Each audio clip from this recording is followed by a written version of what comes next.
Bonjour à tous et bienvenue sur cette chaîne. Alors aujourd'hui, exceptionnellement, eh bien, je vous fais découvrir les tout nouveaux véhicules GNC et GNL. Nous venons de recevoir les nouvelles cabines Iveco avec les nouveaux réservoirs GNL. Je vous les avais déjà présentés lors du salon Solutrans. Eh bien, ça y est, ils sont enfin arrivés, ces tracteurs que tout le monde attend des temps. Hop. Et je vais vous les présenter. Allez, vous me suivez? Présentation de la nouvelle cabine que vous connaissez déjà. Et ensuite, je vous montre ce qui a changé sur les réservoirs.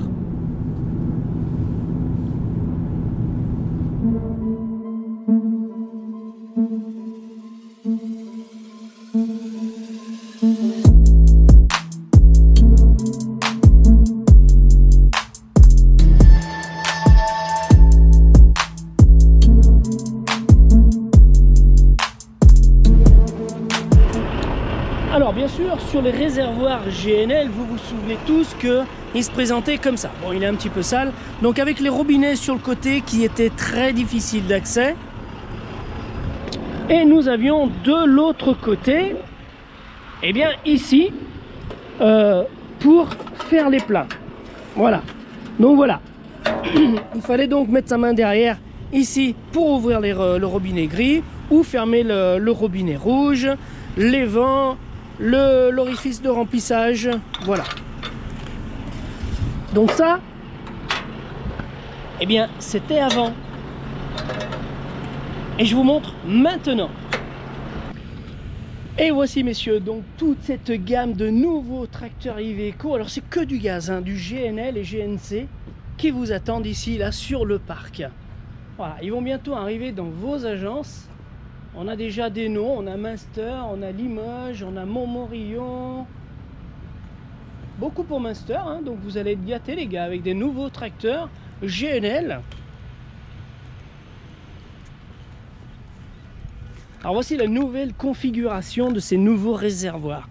Donc c'est surtout l'accessibilité qui a changé, puisqu'ici, maintenant on a le robinet gris qui se trouve là devant. On a cette petite trappe, on a ici le manomètre. On a ici la soupape de sécurité qui se déclenche à 24 bars, qui avant était ici, là derrière. Maintenant, elle est beaucoup plus visible. Je vous rappelle que si ce cabochon orange qu'on voit ici n'est plus là-dessus, ça veut dire qu'il y a eu un problème au niveau de la soupape à 14 bars, enfin 16 bars, pardon, qui se trouve derrière la cabine. Donc ça, c'est à surveiller. Ensuite, eh bien, ici, on a notre vanne rouge. Voilà, elle est là-dedans maintenant. Bon. C'est pareil, je vous rappelle que la vanne rouge, on ne la manipule jamais. Elle doit être toujours ouverte lorsqu'on roule. La vanne grise, toujours fermée lorsqu'on roule. Et on l'ouvre uniquement lorsqu'on va faire le plein. En plus, on peut voir, contrairement aux autres réservoirs, on peut voir le sens de rotation pour fermer ou pour ouvrir. Parce qu'il y en a beaucoup qui se sont trompés souvent, qui au lieu de le fermer, ils l'ouvraient. Donc ça a engendré quand même quelques pannes. Ou alors, ils fermaient le robinet rouge au lieu de fermer le robinet gris, ce qui a aussi engendré quelques pannes. Donc là, au moins, tout est visible, tout est accessible. Et il n'y a plus de confusion possible. Donc je referme ici. Donc ça, c'est le deuxième réservoir. Et on va voir pour le tout premier. Donc ça, c'est le réservoir principal. Donc toujours pareil, petite trappe. Ici, le robinet gris. Ici, l'embout pour les vents, donc pour faire la dépressurisation. Donc ici, on a aussi l'accessibilité à la soupape de sécurité. Et regardez, et voilà. Et on fait le plein ici. Donc ça n'a pas changé. Ce sont des systèmes standards dans toutes les stations. C'est plus simple. Voilà. Et aussi donc la vanne. Donc là on est très haut en pression. On entend le bruit. On est en train de dépressuriser le réservoir. Donc là vous voyez, la vanne rouge, elle est là. Elle est accessible. Il faut juste passer sa main. Ok. Ici, eh bien, on a le support pour la prise de terre que vous retrouverez bien sûr dans les stations. Alors, pour info, regardez bien, c'est ce petit cache ici qui vient verrouiller celui-ci. Donc pour ouvrir ce cache pour aller faire le plein, il faut d'abord bien sûr déverrouiller ça et ensuite on peut ouvrir cela. Donc je vous rappelle aussi que tant que tout ça est ouvert, eh bien vous ne pourrez pas démarrer le véhicule. Et il faut faire attention aussi à ce que cela ne s'ouvre pas lorsque vous roulez, parce que ça peut faire stopper le véhicule. Sur la route, ça pourrait être désagréable.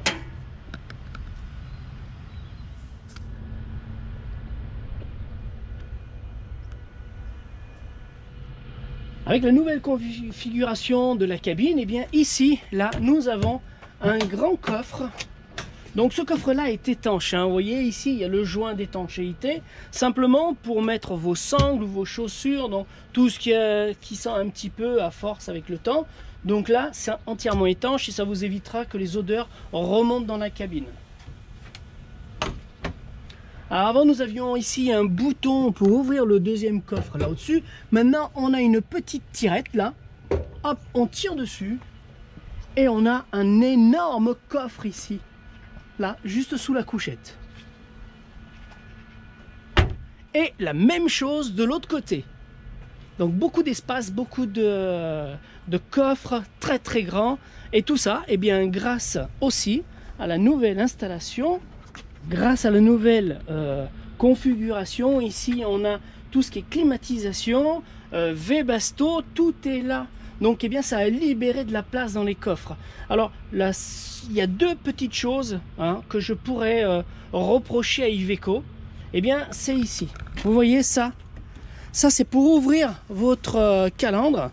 Voilà, il y en a une de chaque côté. Et croyez-moi, elle est très difficile d'accès, très dure à ouvrir. En fait, c'est un coup de main à prendre. Voilà. J'ai encore mis pas mal de temps à l'ouvrir. Pas simple, il faut avoir les deux mains vraiment libres, disponibles pour pouvoir l'ouvrir. Et bien trouver, voilà, c'est un coup à prendre. Donc on a ici, tout est accessible pour vérifier les niveaux d'huile, pour faire l'appoint d'huile. Ici, le lave-glace, liquide de refroidissement, tout est à portée de main. Plus besoin en fait de soulever la cabine. Donc les deux petites choses que je reproche à Iveco, eh bien effectivement c'est ça, c'est ce système pour ouvrir la calandre qui d'autant plus est très fragile. À l'atelier on en a déjà tordu quelques-uns avant même qu'ils soient mis en service. Alors petit bémol là-dessus. Et le deuxième chose que je reproche à Iveco, eh bien c'est ce déflecteur. Alors il ne faut pas hésiter à l'ouvrir correctement parce que vous voyez elle revient tout seul. Donc en fait il faut l'ouvrir avec les deux mains si possible et voilà, il faut pousser pour l'enclencher derrière. Et regardez bien, toute cette partie qui dépasse ici. Eh bien il va falloir être très vigilant à ça parce que à mon avis je pense qu'il va y avoir de la casse. Alors bien sûr cette partie là s'ouvre aussi pour pouvoir accéder ici. C'est le seul élément que nous avons en diesel puisque c'est le Webasto. Alors j'insiste bien, il faut bien mettre du diesel uniquement là-dessus, du gasoil. On ne met plus du fuel là-dedans, c'est très déconseillé par Iveco, donc on met bien du gasoil. Voilà, je le referme. Donc faut manipuler ça avec précaution, délicatesse. Voilà. Ensuite on a tous les flexibles ici qui sont à portée de main. Une passerelle qui va bien avec des belles marches. Voilà. Alors je vous présente un petit peu le tableau de bord, même si vous le connaissez déjà. Donc on a un très beau autoradio. Par contre, oui, il est tactile. Voilà, donc tactile. On a ici donc une climatisation entièrement automatique. Donc les nouveaux petits rangements qui vont bien. Voilà. Donc deux gros frigos énormes. Donc on a le frigo classique que vous connaissez. Et ensuite à côté, eh bien on a un deuxième compartiment frigo. Est-ce que j'arrive à l'ouvrir? Hop, voilà, qui est simplement énorme. Voilà. Ça, franchement, pour ceux qui font de la longue, c'est juste exceptionnel. L'ordinateur de bord, eh bien, nous avons ici les différentes touches pour y accéder. En appuyant plusieurs fois, on accède à tout. Par contre, ce qui est nouveau, et je reconnais que c'est un petit peu, comment dirais-je, assez troublant au départ parce que je ne voyais pas comment régler la radio au volant. Et bien en fait, les boutons sont cachés là sous le volant. Ici, et vous en avez donc de chaque côté sous le volant. Donc là, bah, va falloir prendre la main dessus, regarder le manuel d'utilisation. Donc ici à gauche sur le volant, eh bien on change les fréquences. Voilà, voilà, on a un petit bouton là-dessous aussi qui permet de passer en AM ou en FM. Voilà, là je suis en train de, uniquement avec le bouton, je change les fréquences. Et là, sous celui-ci, eh bien on a aussi un petit bouton, je sais pas si on va bien le voir, là-dessous qui permet donc de mettre en mode silencieux. Ou alors, là, hop, et puis donc on règle le son ici. Ah, je sais pas si ça va voir parce qu'en plus aujourd'hui il fait pas très beau. Ce que je regrette éventuellement, c'est le frein de parc du tracteur. Tous les constructeurs aujourd'hui mettent un frein de parc électrique et chez Iveco on a encore gardé l'ancien système donc pneumatique. Voilà, donc peut-être un petit peu regrettable parce qu'on n'a pas beaucoup évolué de ce côté-là. Voilà, on va pas se plaindre parce que la cabine est simplement magnifique. Elle est spacieuse et franchement les matériaux utilisés sont très agréables. Et voilà les amis, bon bah, j'espère que cette vidéo vous aura plu. Donc la découverte des nouveaux véhicules gaz avec la nouvelle cabine, ils étaient tellement attendus ces tracteurs qu'enfin ils sont arrivés. J'en connais qui vont être contents lorsqu'ils vont les avoir. Voilà, j'espère que cette vidéo vous a plu. N'hésitez pas, un pouce vers le haut. Et puis bah, abonnez-vous, tout simplement. N'oubliez pas, c'est gratuit hein, de s'abonner. Donc allez-y, comme ça vous serez au courant de toutes les vidéos que je vais mettre en ligne. Voilà, je vous dis à très bientôt pour une autre vidéo. Et d'ici là, bah, bonne route. Ciao, ciao.